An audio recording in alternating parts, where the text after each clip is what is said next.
Breaking news. Jogulamba Gadwal జిల్లాలో ట్రాన్స్జెండర్ను ప్రేమించిన యువకుడి అనుమానాస్పద మృతి హాట్ టాపిక్ గా మారింది. ట్రాన్స్జెండర్ పల్లవి అలియాస్ రవిని రహస్యంగా వివాహం చేసుకున్న నవీన్ ఈ నెల 4వ తేదీన ఆసుపత్రిలో చేరాడు. అయితే పురుగుల మందు తాగి అస్వస్థకు గురవటంతో ఆసుపత్రికి చేరినట్లు ఒక వాదన వినిపిస్తుండగా, కడుపు నొప్పితో బాధపడుతుండగా పల్లవి ఇప్పుడు నరేష్ నవీన్ ను ఆసుపత్రికి తీసుకొచ్చినట్లు మరో వాదన వినిపిస్తోంది.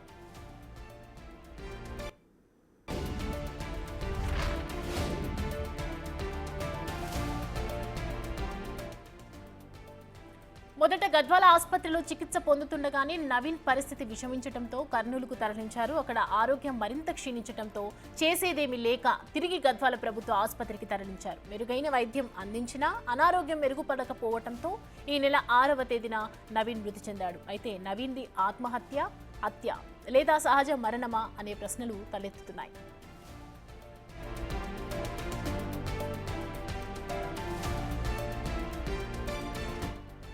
పురుగుల మందు తాగడంతోనే ఆసుపత్రికి తరలించినట్లు మొదట వార్తలు వినిపించగా, కేవలం కడుపు నొప్పితోనే నవీన్ను ఆసుపత్రికి తరలించినట్లు మరో వార్త చక్కర్లు కొడుతోంది. కాగా నవీన్ బాడీపై కాల్చిన వస్తువుతో చేసిన గాయాలు ఉన్నాయని, నవీన్ బాడీ సున్నిత ప్రదేశాలపై కూడా తీవ్ర గాయాలున్నాయని గుర్తించిన నవీన్ తల్లి పోలీసులకు ఫిర్యాదు చేసింది. దీంతో కేసు నమోదు చేసిన పోలీసులు పల్లవి అలియాస్ రవి, అతని తమ్ముడు నరేష్ ను అదుపులోకి తీసుకొని విచారిస్తున్నారు.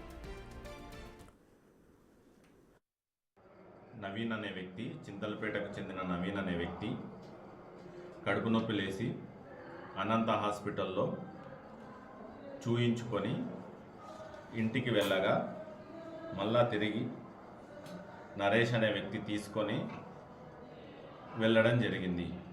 మరలా ఫోన్ చేసి ఇట్లా అనంత హాస్పిటల్లో ఈ నవీన్ అనే వ్యక్తిని చేర్చడం జరిగింది, తను పాయిజన్ తాగిండు అని వాళ్ళ బంధువులకి ఇన్ఫర్మేషన్ ఇవ్వడం జరిగింది. వాళ్ళ బంధువులు అంటే వాళ్ళ తల్లి కానీ మరియు వాళ్ళ బామ్మాడిది వీళ్ళందరూ కలిసి గద్వాల ప్రభుత్వ ఆసుపత్రికి షిఫ్ట్ చేసి అక్కడి నుంచి బెటర్ ట్రీట్మెంట్ కోసం కర్నూలు ప్రైవేట్ హాస్పిటల్లో జాయిన్ చేయడం జరిగింది. ట్రాన్స్జెండర్ పల్లవి అనే పేరు మీద ఆమె మీద అనుమానాలు ఉన్నాయని, వాళ్ళు గతంలో కొద్దిగా చనువుగా ఉండేది పిటిషన్లో మెన్షన్ చేయడం జరిగింది. ఇక ఈ అంశానికి సంబంధించి పూర్తి డీటెయిల్స్ అందించడానికి మా ప్రతినిధి శంకర్ జాయిన్ అవుతున్నారు. శంకర్, ఇది ఆత్మహత్యనా హత్యనా? ఇప్పటివరకు మనము ఇది సూసైడ్ అనుకున్నాము, పలు రకాల ఆరోపణలు వినిపిస్తూ ఉన్నాయి. సో ప్రజెంట్ డీటెయిల్స్ ఎలా ఉన్నాయి? కేంద్రంలో యువకుడి మరణం పూర్తిగా హాట్ టాపిక్ గా మారిందని చెప్పవచ్చు. ఎందుకంటే గద్వాల ప్రాంతానికి చెందిన నవీన్ అదే ప్రాంతానికి చెందినటువంటి పల్లవి ట్రాన్స్జెండర్ ను కొంతకాలం క్రితం నుంచి కూడా ప్రేమిస్తూ వచ్చాడు. ఇదే క్రమంలో 2024 మార్చి నెలలో కూడా ఆమెను రహస్య వివాహం చేసుకున్నటువంటి వీడియోస్ కూడా సోషల్ మీడియాలో చక్కర్లు కొట్టాయి. ఇదే క్రమంలో ప్రేమించి పెళ్లి చేసుకోవడంతో పాటు అక్కడే స్థానికంగా నివాసం ఉంటున్నటువంటి వారి దగ్గర కలిసి ఉంటున్నారు. ఇదే క్రమంలో ఈ నెల 4వ తేదీన పూర్తిగా నవీన్ కు కడుపు నొప్పి రావడం, నవీన్ ను ఏదైతే పల్లవి అలియాస్ రవి ఉన్నారో, ట్రాన్స్జెండర్ ఉన్నారో, అతని బ్రదరే నేరుగా హాస్పిటల్ తీసుకుపోయినటువంటి వీడియోలు కూడా సోషల్ మీడియాలో వైరల్ గా దానికి సంబంధించినటువంటి సీసీ ఫుటేజ్లు కూడా లభించాయి. అయితే ఆ రోజు కడుపు నొప్పితో ఉన్నట్టు కూడా బాధపడుతూ హాస్పిటల్లో చేరడంతో పాటు అక్కడ ఆరోగ్యం విషమించడంతో ఆ నవీన్ ను గద్వాల ప్రభుత్వ ఆసుపత్రికి, అక్కడ నుంచి కర్నూలు ఆసుపత్రికి కూడా తరలించారు. అక్కడ కర్నూలులో కూడా మెరుగైన చికిత్స అందించినా కూడా పూర్తిగా ఫలితం లేకపోవడంతో తిరిగి ఆయన్ని గద్వాల జిల్లా ప్రభుత్వ ఆసుపత్రికి తీసుకురావడం జరిగింది.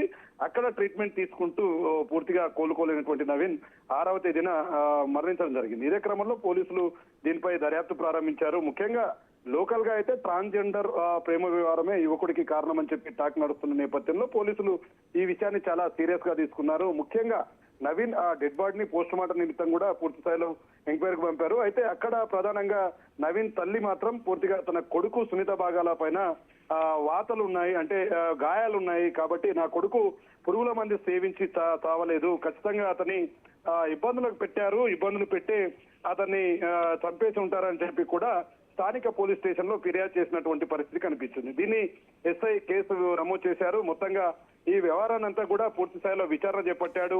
అసలు నవీన్ కు సంబంధించి ఇప్పటికీ ఎవరైతే సాయి పల్లవి ఉన్నాడో, సాయి పల్లవికి సంబంధించి పల్లవి అదే విధంగా రవికి పల్లవికి సంబంధించినటువంటి అతని తమ్ముడు నరేష్ ను కూడా అదుపులోకి తీసుకొని పోలీసులు అయితే విచారిస్తున్నారు. ప్రస్తుతం అయితే దర్యాప్తు కొనసాగుతుంది. ఖచ్చితంగా వాళ్ళ కాల్ డేటాను కూడా తీసుకుంటాము. భవిష్యత్తులో ఇంతకుముందు ఎక్కడైనా అగ్రెసివ్ గా ఉన్నారా ఈ కోణంలో కూడా మేము విచారణ చేపడతామని చెప్తున్నారు. మరోవైపు ఎప్పుడైతే ఎవరైతే పల్లవిని పెళ్లి చేసుకున్నాడో ఇదే క్రమంలో యాచించడం మానుకోవాలంటూ కూడా పూర్తిగా ఒకవైపు నవీన్ చెప్పినట్లు దాన్ని ఆమె తిరస్కరించడంతో గొడవలు పడి ఉంటారని కూడా స్థానికంగా అయితే ఒక టాక్ నడుస్తున్నటువంటి పరిస్థితి కనిపిస్తుంది. ఏదేమైనప్పటికీ ఓవరాల్ గా ఈ విషయం మాత్రం ఉమ్మడి జిల్లా వ్యాప్తంగా హాట్ టాపిక్ గా మారింది. త్వరలోనే కేసును పూర్తి స్థాయిలో విచారించి అసలు నవీన్ మృతికి కారణాలు ఏమై ఉంటాయని కూడా మీడియా ముందు ప్రవేశపెడతామని చెప్పి కూడా స్థానిక పోలీసులు చెప్తున్నటువంటి పరిస్థితి కనిపిస్తుంది. Soumya, thank you for the updates Shankar.